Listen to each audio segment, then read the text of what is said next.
हर हर महादेव। काफ़ी दिनों के बाद मैं आपसे रूबरू हुई हूँ। दरअसल कुछ दूसरे काम में बिज़ी होने की वजह से मैं वीडियो नहीं बना सकी। काफ़ी मेरे जो सब्सक्राइबर्स हैं, जिन्होंने मेरे चैनल को फॉलो किया है, वो मेरी अगली आने वाली वीडियो का वेट कर रहे थे। तो मुझे टाइम ना मिल पाने के कारण तो मैं वीडियो नहीं बना सकी।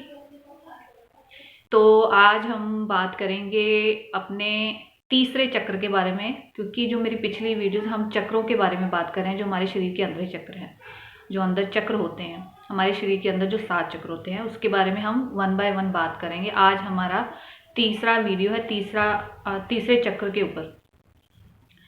तो वीडियो शुरू करने से पहले, टॉपिक शुरू करने से पहले मैं यही कहूँगी कि मेरे चैनल को आप ज़रूर सब्सक्राइब किया कीजिए, क्योंकि जो मेरी वीडियोस होती हैं वो आपको मोटिवेट करने के लिए होती हैं, कुछ अच्छा बताने के लिए होती हैं, ताकि आप कुछ अच्छा सीख सकें। ये मेरी एक सेवा ही है, क्योंकि आप सब मेरे एक परिवार की तरह हैं, एक परिवार के सदस्य हैं। सो मुझे अच्छा लगता है। तो आप मेरी जो जितनी भी वीडियोस होती हैं, आप उनको शेयर किया कीजिए और मेरी हर वीडियोस को लाइक किया कीजिए, और जो नीचे जो बेल आइकन होता है उसे आप दबा दिया कीजिए, ताकि जो मेरी वीडियोस हैं जो आती रही, आपको उसका नोटिफिकेशन मिलता रहे। तो आज हम बात करेंगे मणिपुर चक्र के बारे में। तो उससे पहले हमने जो चक्र था, स्वादिष्ठान चक्र के बारे में बात की थी, और जो सबसे पहला चक्र मूलधार चक्र, जो मूलाधार चक्र होता है, मूलाधार चक्र, फिर आता है स्वादिष्ठान चक्र, फिर उसके ऊपर आता है मणिपुर चक्र। अब ये मणिपुर चक्र कहाँ पाया जाता है? जहाँ पे हमारी जो नाभि होती है, जो पेट में जो नाभि होती है, नाभि के बिल्कुल कुछ इंच उसके ऊपर, नाभि के पीछे पाया जाता है मणिपुर चक्र। ये मणिपुर चक्र, इसकी 10 पत्तियां होती हैं, पाई जाती हैं, और इसका मंत्र है रम। तो मैं आपको बता दूं, काफ़ी सब्सक्राइबर्स हैं, वो बात करते हैं हम चक्रों को कैसे जगाएं, इसके लिए क्या किया जाता है, वगैरह वगैरह। देखिए, मैं आपको सबसे पहले सीधी सी बात बोल दूं कि मेरा मेरा ये मोटिव होता है कि मैं आपको इन चक्रों के बारे में बताऊं, कुंडलिनी क्या होती है चक्रों की, क्योंकि मेरा यही मकसद होता है कि जिन चीज़ों के बारे में हो सकता है आपको नहीं पता, उतना ज़्यादा आपको ज़्यादा से ज़्यादा जागरूक कर सकूं। अगर हम बिल्कुल ही इन चीज़ों के बिल्कुल पीछे पड़ जाएंगे, सिर्फ इन चीज़ों को जागृत करने के लिए, या फिर उल्टा करें, तो वो भी जो है आपके लिए गलत होगा। हमें पता होना चाहिए। जब हम साधना करते हैं, तो जब साधना में क्या होता है, जब हम भगवान की भगवान से रिलेटेड हम मेडिटेशन वगैरह करते हैं, तो ये कुंडलिनी चक्र खुद ब खुद जागृत हो जाते हैं। लेकिन मैं इसलिए बता रही हूँ ताकि आपको पता होना चाहिए कि हमारे शरीर के अंदर क्या पाया जाता है। हमारे शरीर के अंदर भंडार है बहुत सारा, हमारे शरीर के अंदर बहुत कुछ पाया जाता है, इसलिए बहुत ज़रूरी है इस चीज़ के बारे में आपको नॉलेज होना। तो मैं बात करती हूँ मणिपुर चक्र। ये मणिपुर चक्र है, इसका मंत्र है रम। तो इसकी 10 पंखुड़ियाँ होती हैं, ठीक है, और इसमें अग्नि पाई जाती है सूर्य की तरह। तो इसमें जो है भगवान विष्णु और लक्ष्मी जी विराजमान होते हैं। इसे कैसे जागृत करना है, फिर वही बात आ जाती है कि पीछे भी काफ़ी सब्सक्राइबर्स बात करते हैं कि इसे कैसे जगाना है, क्या करना है, कैसे पता चले कि चक्र कैसे जागृत हो रहे हैं, या चक्र कुंडलिनी जागृत हो गई है, उसके चक्र जागृत हो गए हैं। देखिए, हमारा मकसद क्या है? हमारा मकसद है आनंद की प्राप्ति करनी, परमात्मा को प्राप्त करना। तो हम सब उसी चीज़ के लिए, हमने इन चीज़ों के पीछे नहीं पड़ना है कि कुंडलिनी जागृत करनी है, उसके लिए हमें क्या मिलेगा, क्या फ़ायदा। ये हम इस चीज़ों के लिए नहीं है। ये शरीर, देखिए, ये शरीर जो है ना, ये जो शरीर मुक्ति के मोक्ष के लिए, तो उसका रास्ता ही हमारा शरीर है। और हमारे शरीर के अंदर क्या क्या है, उसके बारे में आपको नॉलेज होनी बहुत ज़रूरी है, हम सबको, ठीक है। तो देखिए, मणिपुर चक्र ये जो हमारे बिल्कुल नाभि के पीछे पाया जाता है। तो हम अगर इसको ठीक रखें, ठीक कैसे रखना है? साधना द्वारा, ठीक है। इसका मंत्र है रम। रम का जो है उसका मंत्र जाप कर सकते हैं। अगर नहीं तो मैं आपको पहले बता दूं, अगर नहीं तो सबसे अच्छा है ओम का जाप कीजिए, या कोई भी आप बीज मंत्र ले लीजिए, या किसी भी भगवान की साधना करते हैं, मैं आपको स्पष्ट बता दूं, किसी भी भगवान की हम साधना करते हैं, कोई भी बीज मंत्र आपने पकड़ा है, ठीक है, अगर नाम है, अगर नाम का जाप करते हैं तो आपकी कुंडलिनी चक्र खुद ब खुद सभी जागृत हो जाएंगे, ठीक है। उस उससे क्या होगा कि आपके अंदर एक बदलाव आने शुरू हो जाएंगे, आपके चक्रों में बदलाव आने शुरू हो जाएंगे, आपको खुद ब खुद पता लग जाएगा। हमने इन चीज़ों के पीछे नहीं पड़ना कि मेरा चक्र ये जागृत हुआ कि नहीं, मैं पता करूँ।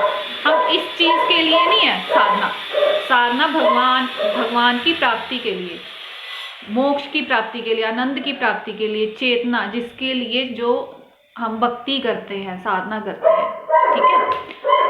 तो आपको बता दिया मैंने मणिपुर चक्र। और देखिए कि अगर हम मणिपुर चक्र को ठीक रखेंगे तो हमारा जो है निचला हिस्सा, जो हमारा पेट है, वो भी ठीक रहेगा।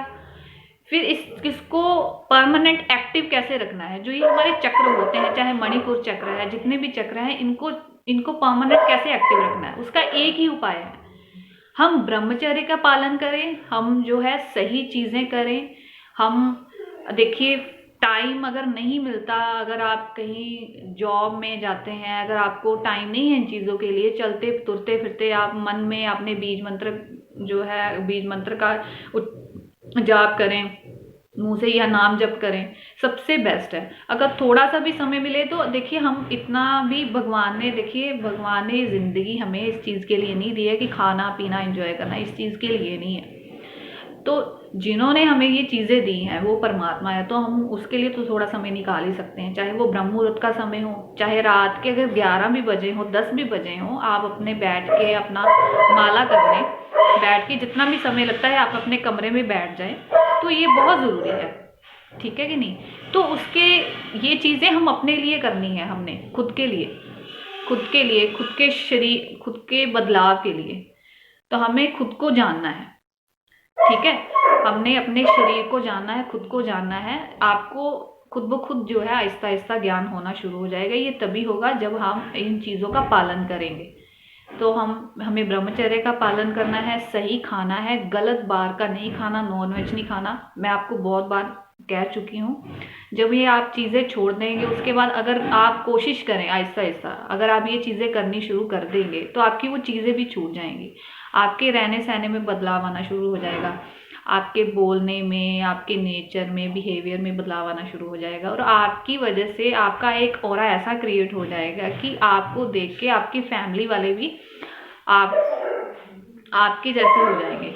मतलब कि जिसको कहते हैं ना कि एक के रंग में दूसरे के रंग में रंग जाना, तो वो हिसाब हो जाएगा। आपके घर में बदलाव होने शुरू हो जाएंगे, आपको खुद ब खुद आपके शरीर में बदलाव दिखने शुरू हो जाएंगे। तो इसमें किसी को पूछने की ज़रूरत नहीं है। अगर हम पूछते जाएं तो इसका मतलब ये होगा कि उसके पीछे कोई कारण है, लालच है, कामना है, ठीक है। हमने वो चीज़ें नहीं रखनी है।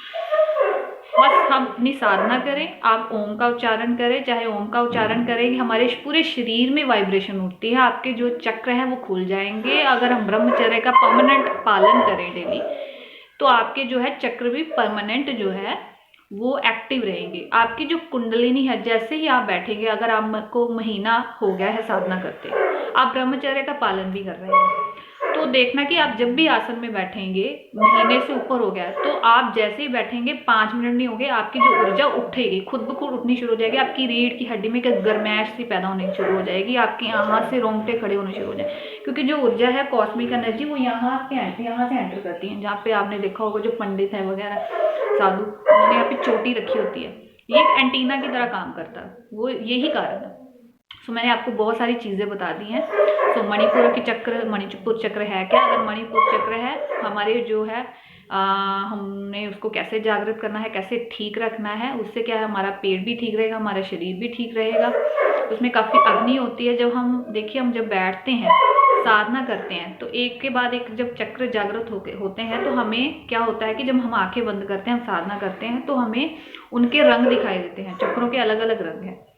इसका रंग है जैसे येलो रंग है, पीला रंग है। तो आपको जो है उनके कलर दिखने शुरू हो जाएंगे। वो उसका मतलब यही होता है कि आपके चक्र जो है क्लीन हो रहे हैं, साफ हो रहे हैं। तो बहुत ज़रूरी है और इनको एक्टिवेट रखना भी बहुत ज़रूरी है, ठीक है कि नहीं। तो आज का यही टॉपिक था, मणिपुर चक्र। अगली वीडियो भी अगले चक्र के ऊपर होगी। सो काफ़ी सारी चीज़ें आपको बता दी कि कैसे इन चीज़ों का पालन करना है, ये कैसे इनको ठीक रखना है।